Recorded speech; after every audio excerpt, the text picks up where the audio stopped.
Welcome to Novel Love Hearing. Get ready for heart-pounding action, thrilling adventures with fresh and unique elements, a touch of romance, and a dash of harem. Everything you're craving is right here. We're excited to have you join us on this journey. So come along to Novel Love Hearing, we're waiting for you.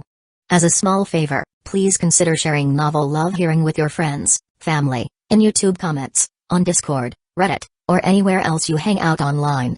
Happy listening, and enjoy the ride. Chapter 215, Abducting Zhang Feng. Zhao Yulin felt ashamed to face Zhang Feng. The flame witch, though cold to her husband, showed a guilty expression toward her biological daughter, Chen Ying, without blaming her in the slightest. Chen Ying had only meant to be filial, but was deceived and manipulated by the ghost woman. She was also a victim.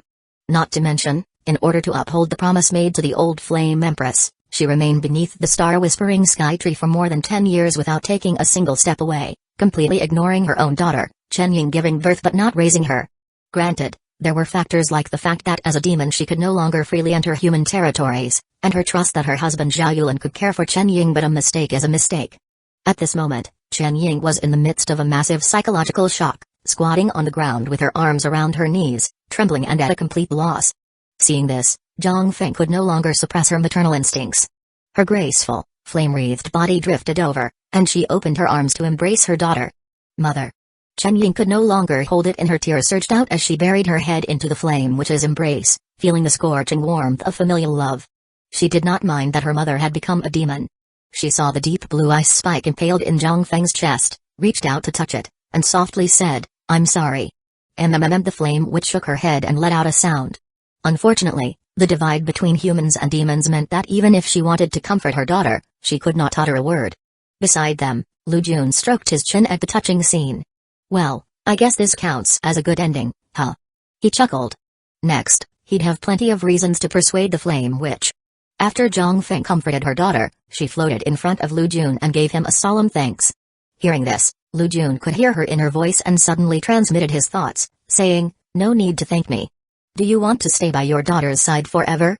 She hesitated slightly and softly shook her head. As a demon, she could not enter human territory. It would provoke mass attacks. "That's not a problem. My sister is a fire element mage. You can possess her body. That way, you'll avoid human detection. Plus, we're backed by a forbidden curse-level powerhouse. You'll be protected." Lu Jun coaxed her. In the original story, the Flame Witch used this exact method to follow all the way from Dunhuang in the northwest to the southeast Magic City, determined to reclaim the Flame Calamity Fruit. Upon hearing this, Zhang Feng hesitated. He struck while the iron was hot. It's no longer meaningful to protect the star-whispering sky tree. Dunhuang's scorched plains have changed. It's nearly impossible for the tree to produce another Flame Empress. You've already fulfilled your promise to the old Flame Empress. And in reality, is there truly no one you long to see again? These words stirred something deep inside Zhang Feng's desolate heart. She remembered someone she deeply regretted. Her mother, Madame Yan. Back then, despite opposition, she resolutely severed their mother-daughter relationship and married Zhao Yulin of the Zhao clan. Looking back now, the old lady's judgment had been sharp. Zhao Yulin was not someone worthy of entrusting her life to. And she hadn't even had a chance to apologize before dying in the scorched plains. Back then, the old Flame Empress had revived her using the Flame Calamity Fruit, trading one life for another. Now, more than a decade had passed in this second life, and she still hadn't gone back. At that moment, Chen Ying began pleading, "Mother, come back with us. See Grandma." Zhang Feng was truly moved. Combined with the gratitude she felt toward Lu Jun, she agreed to stay by Lu Mai's side. If necessary, she could possess a fire element mage and walk openly in human society. Star-whispering sky tree, the Flame Empress lineage, it will not be extinguished. If I achieve great cultivation in the future, I will surely find a suitable place to replant it. That will be my thanks to you for protecting my sister." Lu Jun spoke firmly, another heavy blow. Zhang Feng was overwhelmed with gratitude. She was practically becoming one of the Lu family herself. Off to the side, Mo Fan stared wide-eyed at all this. "What the hell?" he exclaimed. That Lu Jun moves fast. A different kind of idea suddenly popped into his head. He shamelessly ran up to Zhang Feng, grinning awkwardly, and said, "Sister Zhang, about the Flame Empress. Would it be possible for me to form a contract with her? Those high bloodline demon beasts often allow human summoners to form contracts with their offspring. The summoning element's star nebula can greatly nourish a demon beast's growth. Once the human grows old, the summoned beast, having matured, will return to its kin. Sister Zhang, think about it. You can live among humans, but the Flame Empress can't. Every fire element summoner would be drooling over her. It'd be much safer for her to have a master, and it'd also help her growth. Mo Fan pulled every trick he had to coax and persuade. Zhang Feng thought about it seriously. It did seem to make sense. Plus, Mo Fan was one of her benefactors, so she agreed. Oh yeah. Mo Fan cheered inwardly with joy. His trip wasn't in vain after all. He solemnly promised, "Don't worry, Lu Jun's vow to restore the Flame Empress lineage, count me in too." Upon hearing this, Lu Jun shook his head with a smile. Mo Fan really had that classic flavor, thick skin to the core. But he had no intention of interfering. In fact, he fully supported it. He himself wasn't suited to form a contract with the Flame Empress, so there was no need to compete for it. Besides, Zhang Feng, now a fully grown Flame Empress, was far more powerful than a newborn. Moreover, Lu Jun knew well Zhang Feng had a powerful background. Her mother, from the Yan clan, was a peak-level half-forbidden curse mage. Gaining such a connection was invaluable. Of course, in the Yan clan's secluded retreat of Yantai, a massive and terrifying threat still lurked. Having slain the ghost women, the group was now reunited and joyful. Lu Jun and his group prepared to return home. They parted ways with Zhao Yulin and the others. On the way back, Mo Fan was in high spirits, whistling as he walked. After all, he had just gained the Flame Empress. He suddenly turned and asked, "Hey old Lu, how did you manage to hide in our team without anyone noticing? What ability did you use?" Lu Jun simply smiled and said nothing. Soon after, as the group crossed the Sha Wang River, they were shocked. Lu Jun deliberately summoned his Night Thunder Dream Beast, activating the Nightmare Domain, and cast his psychic invisibility cloak, making the journey utterly unobstructed. "Holy shit," Zhao Manyan shouted, "Mo Fan, President Lu is way stronger than your Zinzai. His summoned beast is also psychic type. Damn, that's the gap right there. Get lost, get lost. Zinzai's cultivation isn't that high yet, nor is her spiritual strength." Mo Fan immediately stood up for his beloved little wife, waving his hand in disdain. "You guys used to call her goddess Zinzai. Now that someone has a commander-level dream beast, suddenly she's just my little sis, huh?" The group smoothly exited the scorched plains. Just before re-entering human territory, Zhang Feng's flame-like figure stepped forward and willingly merged into Lu Mai's body. Fwoosh. Fwoosh. Fwoosh. In that instant, Lu Mai's aura transformed. Her silky black hair turned bright red, her fair skin traced with mysterious patterns. She exuded exotic charm, her tall and graceful figure radiating like a true flame goddess. Everyone present was stunned, gazing up in awe. Sister Lu Mai is awesome. And gorgeous. Fortunately, Lu Mai quickly retracted the flames, returning to her normal appearance. Holding her brother's hand, she smiled slightly, clearly quite satisfied. Then, Lu Jun and the others took a flight back to Magic City. As for Zhangzhou and his wife, they didn't follow. Their vacation had ended, and they returned directly to the military to report in. Chapter 216, Prelude in Magic City. Lu Jun and his party stepped out of the airport. Mo Fan said cheerfully, "Finally back. That trip to the scorching lands of Dunhuang wasn't in vain. I got the Flame Empress. Totally didn't expect that monkey got married, didn't even tell us. That's not very brotherly of him." "Indeed." Lu Jun nodded in approval, then added, "But didn't he say that after he gets some time off, he'll hold a proper grand wedding and invite all his friends and family?" He, too many wolves in the army, not enough meat." Zhangzia got anxious and tied the knot early to feel secure. Mo Fan rubbed his chin. "Seems like he's getting transferred from Dongding Lake, right? To the ancient capital? Who knows when we'll get to see him again. Whose unit belongs to Central Command and he's one of the key personnel they're cultivating. Transfers are frequent. He might even end up here in Magic City." Hearing this, Lu Jun responded. He couldn't help but feel a headache. Zhangzia still ended up going to the ancient capital just like in the original. Thankfully, Hyuga isn't in the reconnaissance team. As a water element healing mage stationed in a safe zone, she won't die in vain. As for Monkey, he still ended up with the earth element spirit seed from Dongding Lake, Quagmire, even after it was trafficked. As a wind and earth dual element mage, escaping should be no issue. Moreover, Lu Jun had specifically reminded Zhangzia to keep ash garlic on hand while on missions in the ancient capital. That item could mask the presence of the living, allowing one to move freely among the undead. At a critical moment, it could be a lifesaver. With both in hand, he should be totally secure.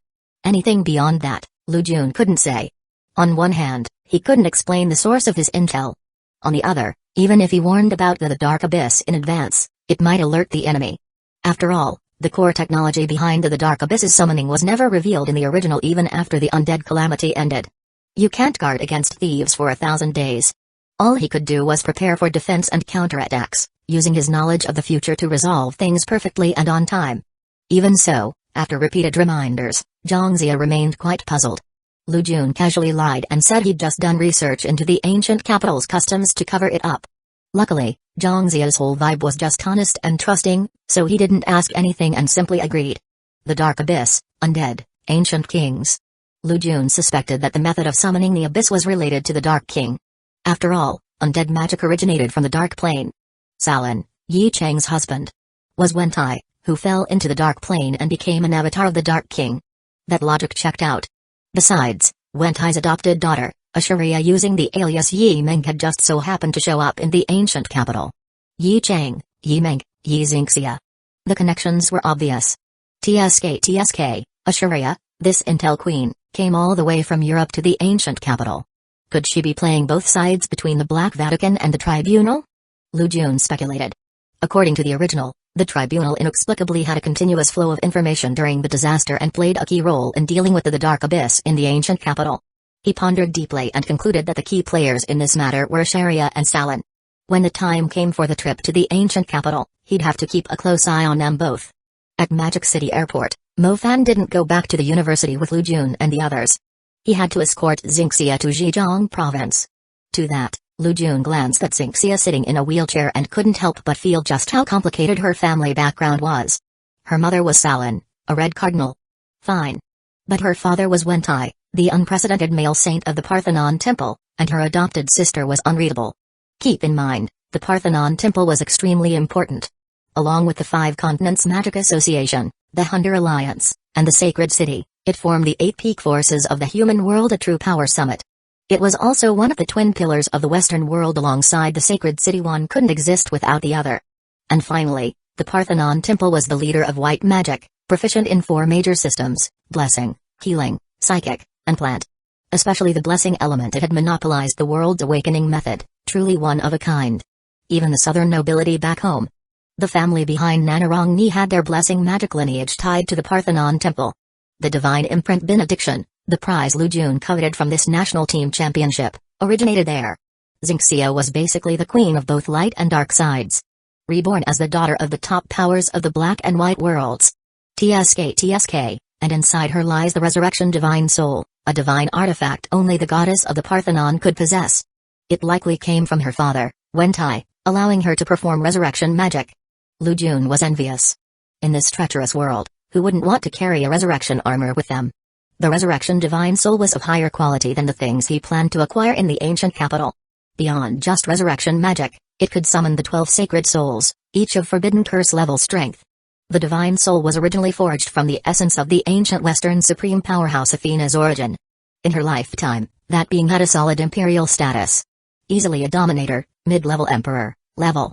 He muttered to himself, currently having no thoughts about it. That thing involved way too many parties, too many eyes watching it. Red Cardinal Salin, the Parthenon Temple, and the deceased saint's son, now the current Dark King, Wentai. Too dangerous to provoke. Even Xingxia herself had suffered immense misfortunes because of the resurrection divine soul. She was swept into a massive vortex. Not to mention, the divine soul caused her to be unable to stand on her legs since childhood. After being taken to the Parthenon Temple, she faced one scheme after another. Though she later became a figure who unified both the righteous and dark worlds, her heart had already turned cold. A deceptive beauty cloaked in white, completely transformed. Could this be called a kind of blessing? Lu Jun gazed into the distance as Mo Fan wheeled Xingxia away. Then he came back to his senses. This was no longer his concern. His older sister Lu Mai wore a gentle smile. She softly reached out and held her younger brother's hand.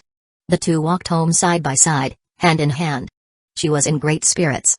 Tang Yu, to this day, Lu Jun still hasn't given you any gifts. But me? My little brother was willing to make a grand effort, even summoned a monarch-level elemental wraith to protect me and got his hands on a fire elemental crystal. Do you have that? Lu Jun had no idea about the little plans swirling in Lu Mai's heart. Once settled, he immediately got to work refining his exclusive ghost minion. Within the white tiger pendant, threads of grayish-white tribulation ore rose from the blood lake, constantly washing over the ghost woman's soul. The originally ghostly blue flames were gradually tainted into a grayish-white, solidified soul body. Moments later, Lu Jun extracted the raw material. A tall, graceful female ghost stood in the room. Her features were delicate, Her figure voluptuous and mature. She wore all white, surrounded by threads of deathly tribulation. Her fully materialized soul form radiated powerful psychic and curse fluctuations. The ghost woman's soul seemed to have reverted to her true appearance, the charred marks from the tribulation fire all faded away. Female version of Beiwakang. Before she was burned, the ghost woman was actually kind of good looking. Seeing this, Lu Jun studied her with interest. At this point, the beautiful eyes of the female ghost were vacant. Her consciousness had been completely washed away by the white tiger pendant.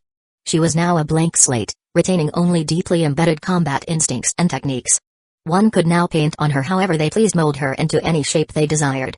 Chapter 217, Ghost Fiend, 8 Shaku Lady Golden Source Apartment. Lu Jun began refining the soul of the ghostly woman. It had to be said, having a beautiful female ghost really boosted one's image. While others summoned grotesque and horrifying spectre-type ghosts through their curse magic, he had an elegant and seductive mature woman lowering the enemy's mental defenses before striking decisively. And as for the ghost not being scary? No need to worry. Once her true form was revealed, the deformed, charred, and twisted appearance rivaled the faces of Kayako and Sadako, truly terrifying on the highest level. With a single thought, the surging and coiling black-red heavenly river in Lu Jun's spiritual world spilled forth threads upon threads of cursed substance. Next, Lu Jun placed his hand on Ghost Woman's chest. The power of the Blood Abyss curse seal began to corrode her, black-red sacrificial runes spreading across the ghost woman's body, as endless demonic energy gushed out. ZZZT. The ghost woman's soul body became entirely enveloped in cursed substance, her essence empowered. Her height climbed rapidly until she transformed into a towering three-jawed fearsome ghost, having to crouch inside the room. Her facial features were grotesquely patterned, filled with exotic charm. This. Lu Jun's eyes widened as he looked up at the 2 massive bulges pressing against the ceiling. 8 Shaku Lady? Who could possibly resist such temptation? In fact, for ordinary high-tier curse magic, like demon punishment, green-faced ghost fiend, the summoned green-faced fang ghost was equally gigantic, like a small mountain. Soon, Lu Jun sensed a close spiritual connection extend from his mind into the ghost woman's soul body. She had been completely refined into his servant ghost. Yes, Blood Abyss curse seal, nether connecting ghost punishment, matron ghost fiend. Only now did Lu Jun's high-tier curse magic reach true completion, and he gained insight into the name. Matron signified the female, the yin side of yin and yang, and was also a type of high-grade cursed ghost creature from the dark plane, with notable growth potential. With the augmentation of cursed substance and spiritual realm, his matron ghost fiend possessed a base power several times greater than an ordinary green-faced ghost fiend. Furthermore, the superiority of servant ghosts lay in 2 areas: intelligence and unique demonic arts. The former allowed them to act autonomously, with cunning and devious methods. As for the latter, once Lu Jun's cultivation reached high-tier level 2 or 3, the matron ghost fiend would evolve further and gradually unlock divine or magical abilities from her life. The ghost woman originally exhibited aspects of earth, curse, and psychic elements, all of which might manifest. Master, the matron fights for you. At that moment, the tall and graceful female ghost looked at him with charming, spirited eyes. She gently leaned down, wrapping her jade-like arms around Lu Jun's neck from behind. Her voice was pleasant and delightful. Lu Jun felt like he had sunk into a snowy mountain of cotton, his mind echoing with one word: brainwaves. This is the pinnacle of human pleasure. He cleared his throat. Matron. Never mind, I'll call you White Wakang. What abilities do you have? That title carried too much karma, but he believed that one day, when he became a true powerhouse, his generals would live up to their names. Hearing this, the matron ghost fiend fell into thought. Suddenly, she released a wave of ominous spiritual energy that rapidly engulfed the entire building, emanating a grayish-white glow. This is a proto-domain? Earth element? Seeing this, Lu Jun was greatly shocked. At the same time, he sensed his cursed star river tremble within his mind. Torrents of demonic energy overflowed voluntarily, merging with the matron ghost fiend and significantly amplifying the power. This was not an earth element domain, but a cursed domain. It could be named matron earth domain, or alternatively Medusa's gaze. The latter was a special domain effect, akin to Kingle Eye Seal from Tyrant Wild Thunder. Lu Jun's heart was shaken. He hadn't expected that through the matron ghost fiend's aid, he would finally glimpse hope for mastering a curse element domain, something he had been missing all this time. The ghost woman's high-tier earth element spell, Gaze of the Rock Fiend, had originally been modeled after the curse sorcery petrification of the African Medusa race. Now combined with his curse element, it had returned to its source. Cosplaying Medusa's gaze was more than convincing. And that wasn't all. Lu Jun received feedback from the matron ghost fiend in return. A stream of spiritual power nourished his own body, strengthening his peak 4th realm spiritual strength to the brink of reaching 5th realm. Amazing. Lu Jun praised sincerely. This was the fundamental difference between a servant ghost and a borrowed cursed creature. It was truly a part of the Star River magic. Master, my full strength has not yet recovered. My innate demonic heart Earth Mother remains dormant. I cannot yet unleash the power of the curse petrification. For now, I can only use Earth Escape. The matron Ghost Fian said with some difficulty. No problem. Lu Jun didn't mind, this was expected. The two were bound together. He said, you can return to the curse well. Yes. The wraith nodded respectfully, then lay flat against him and quickly burrowed into a certain mysterious space, where layers of black-red spiderwebs overlapped and covered everything. Very soon, the gray-white luster in the room faded away like a tide, restoring calm once more. Lu Jun was satisfied with the fierce wraith. His curse element magic had improved. Although his domain was still in its embryonic stage, it would eventually take shape. Even just the Earth Escape ability was of great help. The wraith could carry him during escape, which somewhat made up for his lack of movement spells not inferior to Shadow Escape or Windtrack. My soul and the cursed Star River can still bear one more cursed wraith at most. He sensed his spiritual world and fell into contemplation. Perhaps it had something to do with his dual soul origins, allowing him to summon one more cursed wraith than the average mage's ghost punishment. Just one wraith was already so powerful. If he added another one and made them cooperate, the domain they could form would undoubtedly be formidable. Because of this, Lu Jun grew a little expectant. Coincidentally, that Grand Deacon Hujin in the ancient capital was just the right material.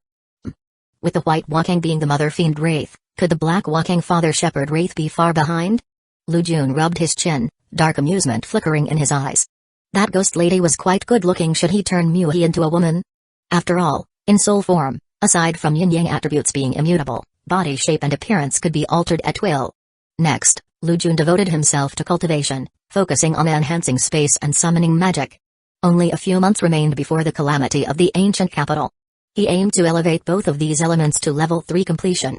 He would then use the remaining commander-level remnant soul from the White Tiger Pendant, 1 warrior grade essence, and over a dozen servant grade essences to unlock a new level 4 intermediate spell.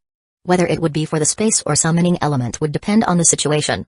At the same time, Lu Jun also attempted to break into the advanced level on his own. At present, the most promising elements were mind and metal. Unfortunately, he couldn't focus all his energy on this. The barrier to advanced level was incredibly thick. Grinding through it by sheer effort would take too long and wasn't cost-effective. After a few tries, he gave up. On the other hand, his sister Lumai was also busy. She had obtained a fire element essence crystal, along with many rare fire materials, and even 3 or 4 spirit seeds that could all serve as raw materials to synthesize a soul seed, with a pretty good success rate. Lu Jun needed to find a suitable soul seed forging master. Originally, he had someone in mind, Yushishi the Moth Lady, who had forged a rock element heaven seed for Mo Fan. She was a top-tier soul item forging master. But finding her in the short term would be difficult. She was powerful and extremely wary of humans, not easily subdued. Fortunately, the flame witch Zhang Feng unexpectedly offered to help Lumai refine a high-quality soul flame. Zhang Feng wasn't a soul item mixer, but she was a will left behind by the Flame Empress. She hoped to take this chance when the soul seed was infused into Lumai's body to help her break through the fire element's advanced level barrier, while also maturing the fire calamity fruit and hatching the Flame Empress. A true 3 birds one stone deal. Chapter 218, Advanced Fire Element, Golden Heart Flame Bonus Pearl University, Training Grounds. Lumai, Lu Jun, and Mo Fan gathered together, watching the Flame Witch at work. At this moment, the elder sister's graceful figure was ignited with a crimson flame coronet, outlining a layered, illusory silhouette. Lumai then took a step back, and Zhang Feng's solidified flame body materialized, releasing a majestic and overwhelming aura that surged into the sky. A massive spread of flame swept out, transforming the training ground into a sea of fire. With a wave of her hand, the void cracked open, and clusters of flame seeds began to fall. Dim yellow, deep red, reddish-brown. Accompanied by a torrent of fire element materials and fragments of flame seeds pouring down. Mo Fan's eyes were fixed, stunned. The pile of materials, along with the elemental crystals, was worth at least several hundred million. Mo Fan said painfully yet expectantly, remember to leave a little for little Flame Bell as her milk powder, okay? If not for his Flame Bell being able to hatch along with this, he would probably have been too reluctant. Boom boom boom. Zhang Feng said nothing, her gaze locked onto the mountainous pile of fire element treasures before her. From all directions, reddish-brown calamity fire surged forth, enveloping the materials, the searing high temperatures melting everything. After a period of recuperation, the Flame Witch's injuries had fully recovered. Her quasi-monarch level strength had been pushed to the peak, barely reaching the Heaven Seed level Calamity Fire. For a moment, Lu Jun and the others were forced back by the overwhelming aura, retreating to the corners of the magic practice room. The entire venue had transformed into a giant furnace, with Zhang Feng's swaying goddess-like figure at the center. Layer upon layer of fiery waves rolled out, resembling a blooming fire lotus. Seeing the chaotic mixture of fire element materials melting together, Lu Jun gulped nervously. Is this really okay? If the fire isn't controlled properly, it could cause a huge explosion. Lu Mai also hesitated. She could tell. Zhang Feng really didn't know the first thing about refining spiritual items. Normally, when forging a flame seed or soul seed, every material would be added in a strict order, following precise timing and heat control. Yet Zhang Feng was being utterly reckless, tossing everything together like a hot pot stew. One wrong move, and hundreds of millions would go up in smoke. Mo Fan at the side was equally anxious, especially since his little flame bell, that crystalline, gleaming calamity fire fruit, was hovering right above the center of the fire lotus.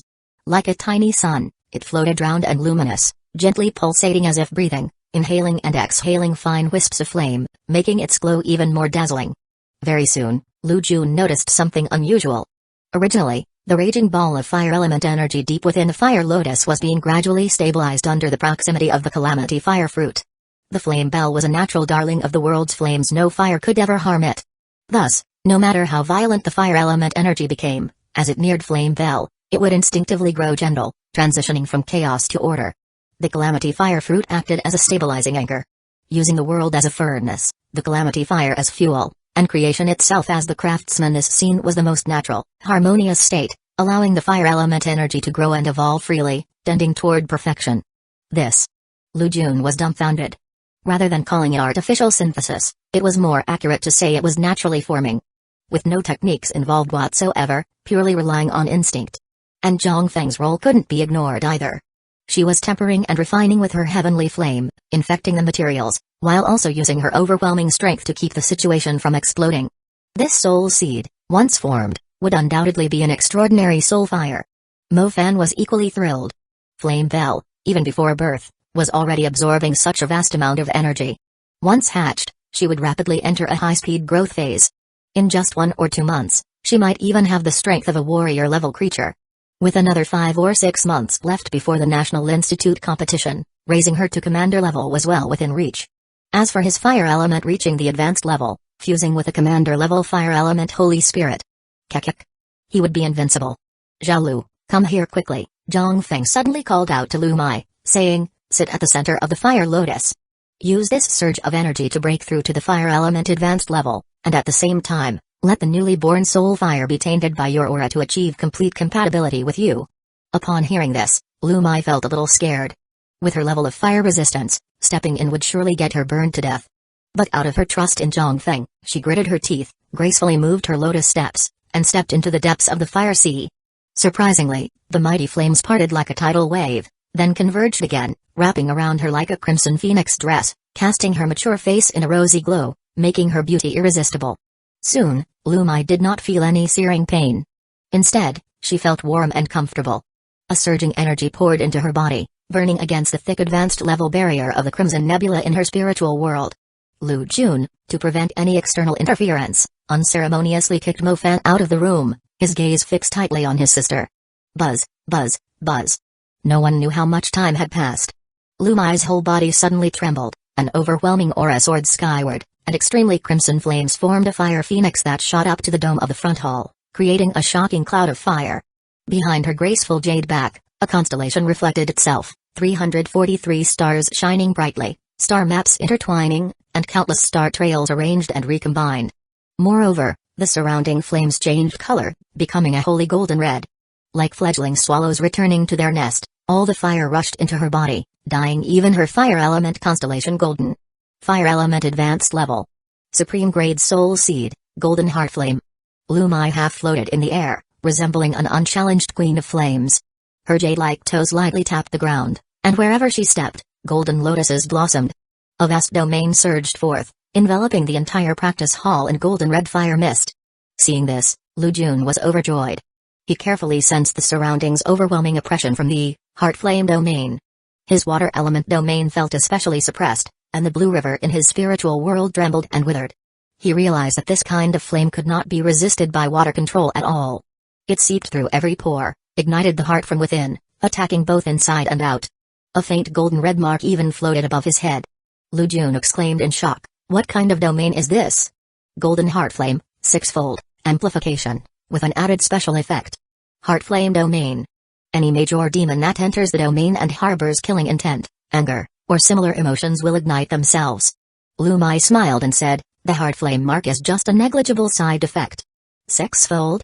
Exclamation mark. He was stunned. Mo Fan's future tyrant Wild Lightning would only reach this level of amplification. With just his thunder element at advanced level 1, he turned it into a trump card during the National Institute tournament. Unbeknownst to him, Lu Mai herself was also beyond satisfied. Right now, her fire element instantly became her #1 element. Second was the earth element, which had a supreme-grade magic equipment set for offense and defense. Third was the wind element. Clearly, wind was her main element, the first to reach advanced level, and even now she had already reached advanced level 2, yet it still fell behind considerably. Lu Jun was sincerely happy for his sister. To have such cultivation 5 years older than him, and with the ability to fuse with Zhang Feng, her combat strength was now assuredly that of a young monarch. At this moment, the fire calamity fruit, having absorbed a massive amount of warmth, also reached the point of hatching. Crack, crack. The extremely hard shell of the fire calamity fruit cracked open. Its translucent, crystal-like surface was covered in fractures, like a perfect artwork breaking apart, shocking to behold. A small shard even popped off lightly and fell to the ground. Chapter 219, The Birth of Flame Fairy, 4 months later inside the practice field. A soft, crisp sound attracted the attention of the 3 people present. The slightly exhausted Zhang Feng was overjoyed and floated actively toward the fire calamity fruit. Inside the shell, a tiny little arm stretched out. The little creature inside was clearly eager to see the outside world, its arm flailing around non-stop, trying to completely shatter the shell blocking it. The tiny arm was about the thickness of a normal person's finger, but it was made entirely of flames, weak as candlelight, as if a single heavier breath could blow it out. Lu Mai and Lu Jun, the sibling duo, both had their eyes light up. They immediately restrained their flames and moved closer to observe. The little creature inside the fire calamity fruit had already broken through the protective layer. Unlike most newborns, who cry and are weak upon birth, this special life form, whose entire delicate infant body was made up of faint flames, was particularly lively and full of energy. After breaking the shell, it immediately acted like a little squirrel, picking up fragments of the fire calamity fruit and starting to gnaw on them. Its little arms and legs, along with a round, chubby little body, looked as exquisite and mini as a porcelain doll, and the sounds it made resembled that of a kitten who had just been fed milk. Wow, so adorable. Lu Mai's beautiful eyes sparkled with motherly affection. She lovingly extended her slender finger to touch the little creature. Even Zhang Feng couldn't resist the cuteness of the little flame fairy, her gaze filled with gentle kindness. After finishing gnawing the shell, the little flame fairy began hopping around the practice field in circles. She looked at the 3 people, blinking her large eyes, and made kitten-like murmuring sounds, confused about who these people were. "Oh right, call Mo Fan in." Lu Jun suddenly came to his senses and shouted to the outside, "It's born, it's a healthy baby." Outside, Mo Fan was pacing anxiously at the entrance of the practice field, walking back and forth. Hearing the constant sounds of explosions from inside made him even more nervous. "Damn it, I'm just like an anxious old father waiting outside the delivery room." He cursed under his breath, mocking himself, but honestly, it wasn't any different, waiting for Flame Bell birth. Soon, he heard Lu Jun's shout. Overjoyed, he violently kicked the door open and rushed in, shouting excitedly, where is it?" When he saw a tiny flame trembling and hiding in Flame Witch Zhang Feng's arms, he was overjoyed beyond words. Flame Bell, his Flame Bell. However, seeing that his violent entrance had scared the little Flame Bell, Mo Fan awkwardly smiled, no longer shouting, and instead tiptoed over to Zhang Feng's side, scratching his head anxiously. Zhang Feng found it funny. The little Flame Bell lying against her broad chest was no longer afraid. She bravely propped up her tiny body, stretched out her porcelain white little lotus arm, and touched Mo Fan's big face. Ying, the fire element Holy Spirit, gave a cheerful cry, her lively and outgoing nature fully revealed. Feeling the soft and tender touch on his cheek, Mo Fan's heart melted. Even though he didn't understand her, he quickly nodded, yes, yes, yes. Then, looking nervously at Zhang Feng, he had the feeling of a young man meeting his mother-in-law to ask for her daughter's hand in marriage. Lu Jun found it hilarious from the side. Now Flame Bell also had her maternal family supporting her. She wouldn't be easily tricked and coaxed by that unreliable Mofan anymore. You can make the contract.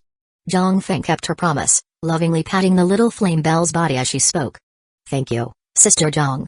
Mofan was wildly overjoyed and started depicting the summoning elements intermediate tier, contract summon, magic. A star map outlined a moon-white magic formation. Because of his excitement, he failed several times, finally managing to form it after stumbling a bit. The little Flame Bell blinked her dark shiny eyes, looking confused.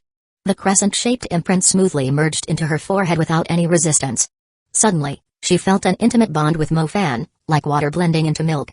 The little Flame Bell kicked her tiny feet happily and ran up to Mofan's shoulder, her chubby body pressing against his face. Stick seeing this, Mofan was greatly relieved and broke into a broad smile. Lu Jun glanced at the scene enviously. Having a Holy Spirit elemental as a contracted creature truly was the right path for a summoner.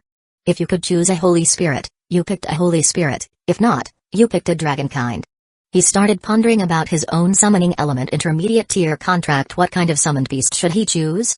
Originally, Lu Jun already had his defense, attack, control, scouting, stealth, and even movement and healing shortfalls patched up somewhat.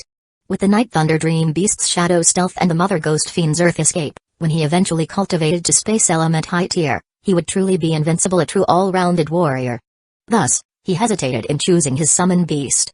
The only areas he still lacked were the bizarre buffs from the Blessing Element, the life regeneration from the Healing Element, and the purifications of the Light Element.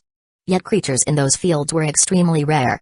The holy unicorns from the Parthenon Temple barely counted as half a solution. Otherwise, there were none. Yet holy unicorns required a pure-hearted, unmarried young maiden. Lu Jun looked at himself. He wasn't a maiden, wasn't exactly pure, and as for pure-heartedness, well, maybe barely before fooling around with Sister Tang Yu. So he decided to go with the flow instead, setting his sights lower, choosing among sky sovereigns like the Wind Element Lesser Dragons, Wind Element Divine Birds, the Earth Sovereign Tianshan Demon Tiger, Light Element Unicorns, and the like. Now, seeing Yan Ji, he thought that perhaps contracting an elemental Holy Spirit wouldn't be a bad idea either. Lu Jun rubbed his chin. Among his elements, only metal and water were pure elemental magic. As for metal, there had been no confirmed reports of a metal element Holy Spirit existing. He suspected this magic discipline had yet to prove the Tao. It hadn't been engraved into the sacred city's source of magic nor into the laws of heaven and earth yet, and so no corresponding magical creatures had naturally emerged. As for magic systems, information from the White Tiger Pendant was clear. Only when reaching super tier would new magic paths be pioneered, with forbidden spells needing to be created independently, and then named after the one who pioneered them. Thus, the only choice was the water element. He actually felt quite at ease about this. 70% of this world was covered by oceans, along with countless great rivers and lakes, providing plenty of suitable environments. In fact, it was much more favorable compared to fire element Holy Spirits. Therefore, water element Holy Spirits could be said to be common. Of course, common was only relative. Many of the water spirits seen since ancient times, mermaids, sea maidens, lake fairies, river gods, were in fact water element Holy Spirits.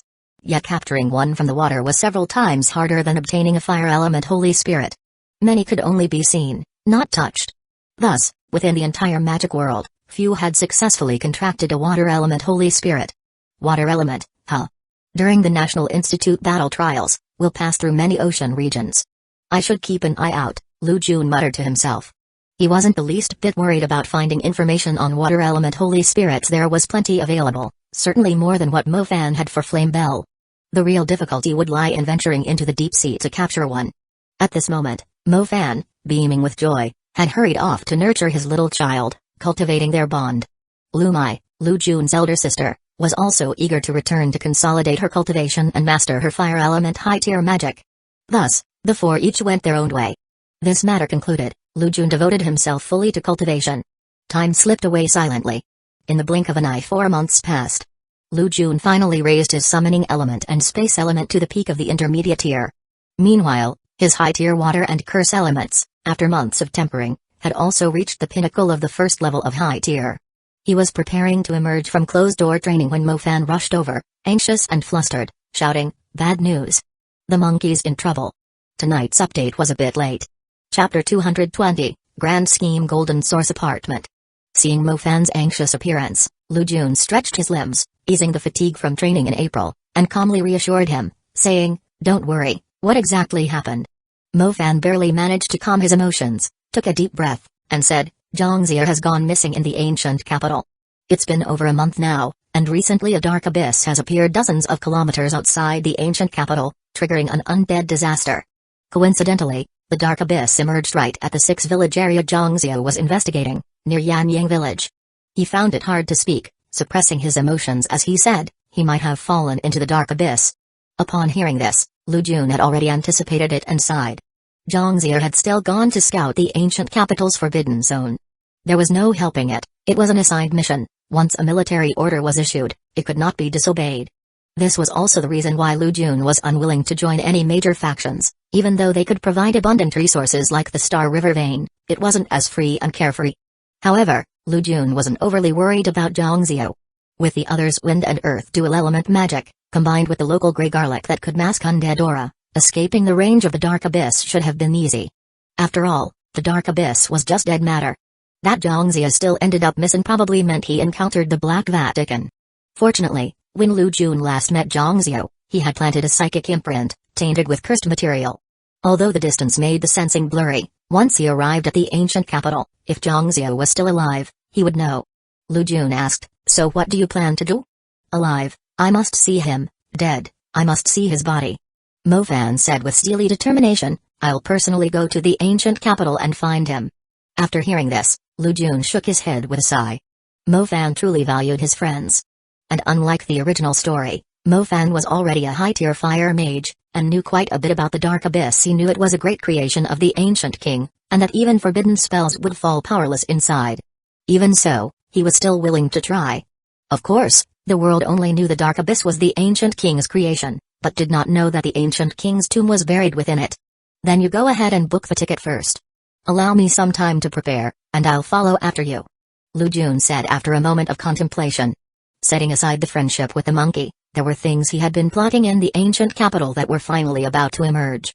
The ancient king's armor robe inside the tomb palace of the dark abyss.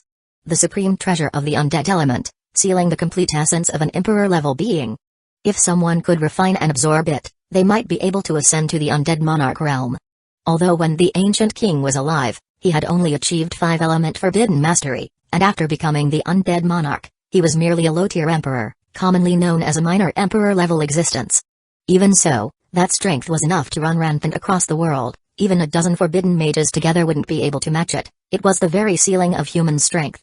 Much like Chifu, the angels of the holy city, and the 5 continental chairmen, whose individual limit was fighting an emperor alone. To achieve the strength of a middle-tier emperor like the ancient Athena, no one alive today had reached that level. In fact, counting throughout human history, only Athena of the Parthenon Temple and the Heavenly Father of the Holy City had ever reached middle-tier emperor strength. That's why Lu Jun envied Xingxia, wishing he could swap places with her. Damn it, with her continuously growing power and the foundation of the resurrection soul, becoming a middle emperor was just a matter of time. Thus, he had been painstakingly plotting for the ancient king's armor robe. Did Lu Jun not know this thing had hidden dangers? He believed the side effects could be controlled and eliminated. The ancient king's armor robe was one of the fastest paths to becoming a peerless powerhouse in the original story, but it had to be distinguished clearly. One must dominate it, not be corrupted like Zon Kong.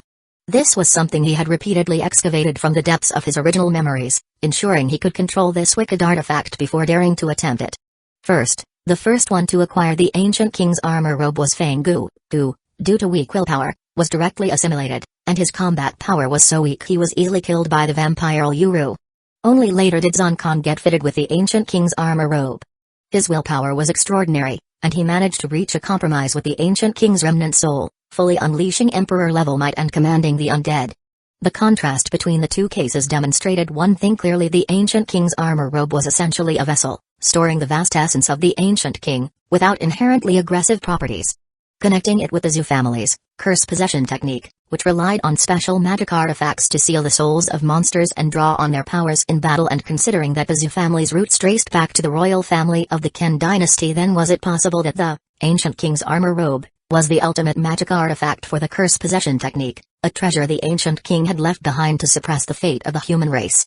As for the ancient king's residual soul, it was probably just the feral nature of a demon, much like how the Zhu family would be influenced by the monster's instincts when using the curse possession technique, leading to agitation and loss of control.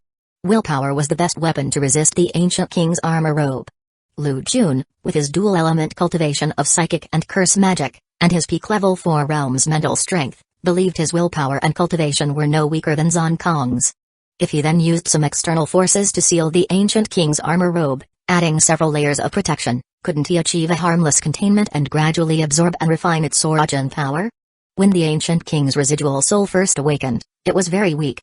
As long as one wasn't corrupted by it, it could be perfectly withstood. In a way, the ancient king's armor robe, the resurrection soul, and the Heavenly Father's magic origin were all things left behind by ancient heroes to suppress the fate of the world. Just thinking about it made Lu Jun's heart yearn. I pursue the supreme halls of magic, and I also seek immortality. If one day I fail and fall, what supreme treasure will I leave behind for the human race? As for willpower, that needed no further elaboration. Regarding external forces, Lu Jun had prepared two. One was Ding Yumian, and the other was the White Tiger Pendant. The former was correct. An external plug-in. Lu Jun planned to have Ding Yumian forcibly solidify his humanity with heart gaze before he left. Since the soul calamity could manipulate human emotions and minds, then using it for righteous purposes would also make it an extremely strong mind stabilizer. Of course, to achieve this, you had to first give warmth to a soul calamity sufferer. Only when she felt true sincerity could she feed back positive energy. Cough cough, Lu Jun didn't say much about the specific method. Those who understood would understand. He admitted he had selfish motives and a grand plan, but standing up for Ding Yumian and daring to confront the holy city was also real. As for the latter, there was no need to explain. The White Tiger Pendant controlled feral spirits, suppressed the underworld, and was quite effective at countering the undead king's origin sealed within the artifact. Thus, Lu Jun had 70 to 80% confidence. Honestly, that was already enough. Where in life could you ever have a 100% plan? 70 to 80% was already an incredible probability. Inside the room, hearing Lu Jun's words, Mo Fan laughed and cursed, "Good brother, I knew you were loyal. When something happens to you one day, I'll bring people to rescue you. Get lost." Lu Jun's mouth twitched. Seeing that Mo Fan's emotions were stable, he kicked him out the door. Outside the door, Mo Fan patted his butt and immediately dashed off to the airport to catch a flight. That was just the kind of person he was. Once he made a decision, he would act immediately, no hesitation, no delay. Afterward, Lu Jun wasn't in a hurry to leave. He turned his thoughts inward and examined his spiritual world. Two vast, winding star rivers, one cyan blue and the other black-red, stretched across it.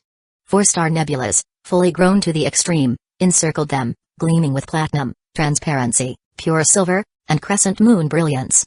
For a moment, the colors intertwined, radiating brilliance. He nodded in satisfaction. After all this time accumulating strength, his cultivation had reached the ultimate limit. What came next was the moment of explosive breakthrough. Once the Star River's veins were obtained, full element advanced level was within reach. Chapter 221, Comprehensive Preparations. Buzz. Buzz. Buzz. With a single thought, Lu Jun drew out all the various tiers of soul essences he had long since prepared within the White Tiger Pendant, pouring them into the pure silver space nebula. In an instant, the 42 stars of the nebula swelled one after another. The 7 stars that had just reached intermediate level 4 earlier now followed suit, making a total of 49 stars advancing to level 4. Space element intermediate level 4, spatial rhythm, dimensional anchor. The pure silver nebula rapidly expanded, catching up to the metal and psychic elements, leaving only the summoning element still at basic level 4. The other 5 elements had all fully advanced to intermediate level 4. The reason Lu Jun didn't upgrade his summoning element was simple: he hadn't found any suitable contract creatures yet. Advancing it now would be pointless, whereas enhancing the space element would be far more practical. Of course, the price was that the soul essences stored within the White Tiger Pendant for so many days were now completely depleted. But that was fine. Lu Jun was about to head to the ancient capital, where the probability of undead and demonic creatures dropping soul essences was the highest. At that time, he could easily level up the summoning element to intermediate level 4. If he killed enough, he might even attempt to advance a basic tier spell to level 5. Fortunately, the space element's intermediate level 4 spell didn't disappoint him. As he comprehended the transformation of the magic's effect, Lu Jun was taken aback. Dimensional anchor, huh? So it's this kind of effect. It had to be said that after 4 months of training, his space element had become extremely solid. Coupled with his spiritual domain at the peak of the 4th realm, he could already contend with high-tier mages without a problem. The level 3 effects of spatial rhythm included compression, delay, and fissure covering defense, attack, and control comprehensively. Now at level 4, Dimensional Anchor was even more unbelievable. It could seal off an area's space. It was practically a hard counter to high-tier space magic like Blink, and even affected Dark Elements Shadow Escape and Summoning Elements Dimensional Summoning. As long as the Dimensional Anchor wasn't broken, any magic involving spatial changes would be hindered. Holy crap, this is on par with Psychic Elements Invisibility, Wind Elements Stacked Windstorm, Curse Elements Cursewell, and other intermediate level 4 spells. It's practically half a high-tier spell. Lu Jun was overjoyed. The effectiveness of Dimensional Anchor scaled with his spiritual realm, meaning that as his strength increased, it would become even more monstrous. At this moment, none of his spells were useless. This was the advantage of consciously coordinating his advancements. At the same time, the slight feedback from the space element caused Lu Jun's spirit to grow even more vibrant, leaving just a thin membrane between him and breaking through to the 5th realm. It would only take a little more pressure to pierce it. After stabilizing his cultivation, he would set off to find Ding Yumian at Pearl Institute. Not long after, at their usual meeting spot in the campus back hills, Ding Yumian, dressed in a white dress, her delicate face solemn, faced Lu Jun and said, "Are you sure you want to do this? To solidify your current spiritual state? What if I can't undo it later?" Hearing this, Lu Jun took a deep breath and said firmly, "I'm sure. Please, I'm counting on you." She fell silent for a moment, then asked, "Why? Why pay such a heavy price?" Lu Jun replied without hesitation, "To seal away a supreme treasure, something that will allow us to stand against the holy city. It's a necessary sacrifice." After speaking, Ding Yumian hesitated, her heart complicated. She said, "So this is the plan and trump card you've been hiding all along?" Shortly after, she suppressed her emotions, acting decisively. Her gaze flickered as a vast spirit domain of the 7th realm surged forth, accompanied by the special fluctuations unique to a calamity afflicted of the psychic element. Buzz. Buzz. Buzz. Lu Jun completely opened his mind, offering no resistance. The air around him distorted as he grunted in pain. Inside his spiritual world, the multiple layers of false soul imprints he had painstakingly woven began to intertwine, layer upon layer covering his true soul. With Ding Yumian's spiritual force flooding in, they rapidly turned an ashen gray, appearing petrified, a gloomy shroud covering them. In the outside world, Lu Jun's demeanor quickly became upbeat and sunny. A bright smile graced his lips, and his entire being radiated a little sunshine aura, making people feel a surge of warmth and inspiration just looking at him. If one had to compare, it was akin to Naruto, Might Guy from Naruto, or Luffy from One Piece. He exuded that classic shonen manga protagonist vibe. Yet Ding Yumian's expression turned a little sad. She softly said, "Being cheerful and positive doesn't necessarily mean being healthy. A person's emotions naturally fluctuate. Ups and downs, good and bad, are all part of being human. Although I can solidify this emotional state, everything comes at a price. Later on, you'll fall into a long period of depression." "No problem." Lu Jun flashed his standard 8-tooth grin, gesturing confidently, as if saying, "Leave it to me." Compared to his previously composed self, he now brimmed with vigor. Suddenly, Ding Yumian's beautiful eyes sharpened. A translucent soul shot out and sank deep into Lu Jun's spirit, while her own aura-transformed flames danced around her, and she became noticeably more alluring and captivating. This time it was Lu Jun's turn to be startled. He hurriedly waved his hand and said, "There's no need to go this far. You're leaving your main soul imprint in me?" The current Ding Yumian smiled brightly and said, "There's no helping it. I insisted. I want to accompany you through this ordeal." Immediately after, her body, now dominated by the vengeful soul imprint, grew much bolder. She actively stepped forward, tiptoed, and pressed her rosy lips lightly against Lu Jun's. Lu Jun was caught off guard, his eyes widened, feeling the soft, smooth warmth of her lips. It was only then he realized this was the first physical intimacy between him and Ding Yumian, and the estrangement caused by Tengyu had finally dissolved. "You must take care of yourself. If the main soul imprint perishes, we will die together." After kissing him, Ding Yumian took a few steps back, gently tucked a lock of hair behind her ear, and smiled. "Yeah. I will definitely succeed." Lu Jun gazed deeply at her, said no more, turned and left, his figure decisive and free-spirited. When he arrived at the school gate, he drew his star map and summoned the dashing and handsome Night Dream Beast. At that moment, he remembered one more thing: he needed to make a trip to Hangzhou. Just as Lu Jun was about to mount the Night Dream Beast, he suddenly froze, spotting a graceful figure in the distance. His sister, Lu Mai, raised her eyebrows and snorted coldly, "Where do you think you're going? To meet that woman alone? Lu Zhaojun, if you dare to hide anything from me and act on your own again, I will never acknowledge you as my little brother." Seeing this, Lu Jun's heart filled with indescribable feelings. Whether it was the soul imprint hidden deep within his spirit world or the woman before him, Both treated him with utmost sincerity. However, he wasn't sentimental. He simply said straightforwardly, "Then get on. We're going to the ancient capital. Before that, we need to borrow the Black Serpent from Tang Yu." With the Flame Witch Dongfeng accompanying them, Lu Jun didn't need to worry too much about his sister's safety. The two siblings rode the Night Dream Beast and, within a dozen minutes, arrived in Hangzhou to meet Tang Yu. At this moment, Tang Yu was slightly stunned when she saw Lu Mai, feeling a mixture of guilt and unease. After all, it was the first time they met again after that incident. Lu Mai coldly snorted but said nothing, nor did she explode. Both women were sensible enough to prioritize the bigger picture. They knew Lu Jun was about to do something important and didn't want to hold him back. "I need to borrow the Black Serpent." Chapter 222, Journey to the Ancient Capital. By the west lake of Hangzhou, willows swayed gently. Hearing that he wanted to borrow the totem black snake, Tang Yu didn't hesitate in the slightest, not even asking the reason, and simply agreed, "All right." Upon hearing this, warmth flooded Lu Jun's heart, mixed with a trace of guilt. The more people treated him well, the more he kept it in mind. Not being able to repay them doubly felt like a sin. He couldn't help but think of Ding Yumian and Lu Mai. These three women's unconditional support made him silently vow to himself that he would surely treat them well in the future. "What's wrong?" Tang Yu stared into the young man's eyes, where emotions surged, and teased coquettishly, "So touched you can't bear to part with big sis." Lu Jun looked the mature and voluptuous elder sister in front of him up and down her delicate and stunning face, her seductive curls, her graceful and elegant aura, and the classic professional outfit that made her look like a throwback to a teacher from back in the day. The white blouse and pencil skirt outlined her lithe and graceful figure, her bosom was full, her hips round and pert. Her long legs in black silk stockings were sleek and delicate, the fabric clinging tightly to her skin, showing off a straight and shapely silhouette. Seeing this, he couldn't help but gulp, recalling the wild and flashly madness from a few months ago. Back then it had been a flash of white everywhere. As expected, with or without stockings, each had its own irresistible flavor. Tang Yu, noticing the boy's burning gaze, a blush crept over her mature face.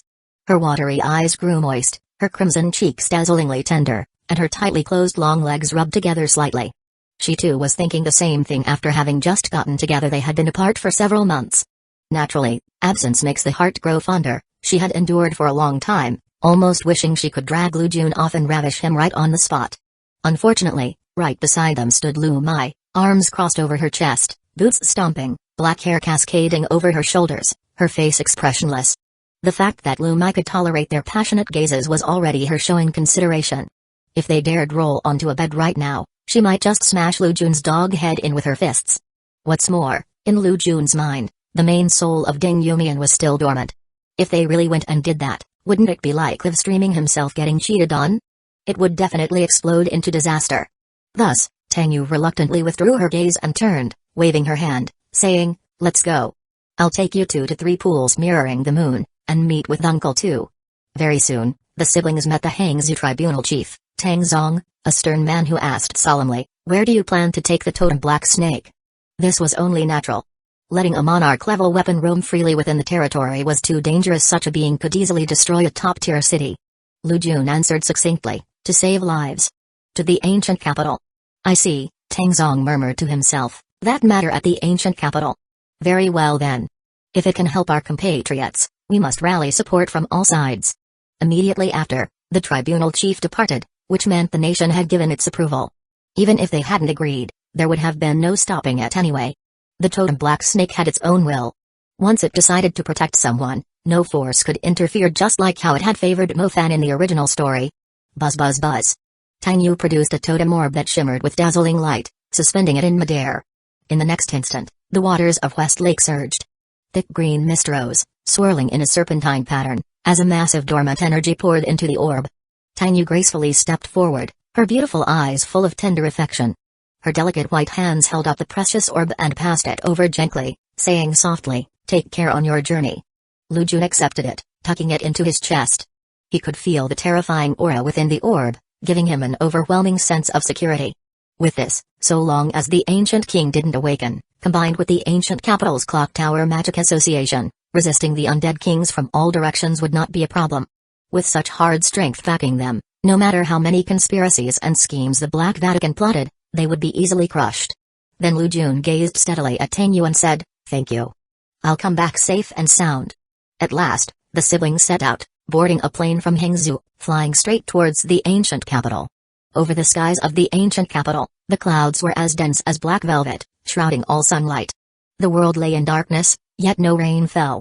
Coupled with the gray and withered hues of the season, there was not a trace of vitality to be found.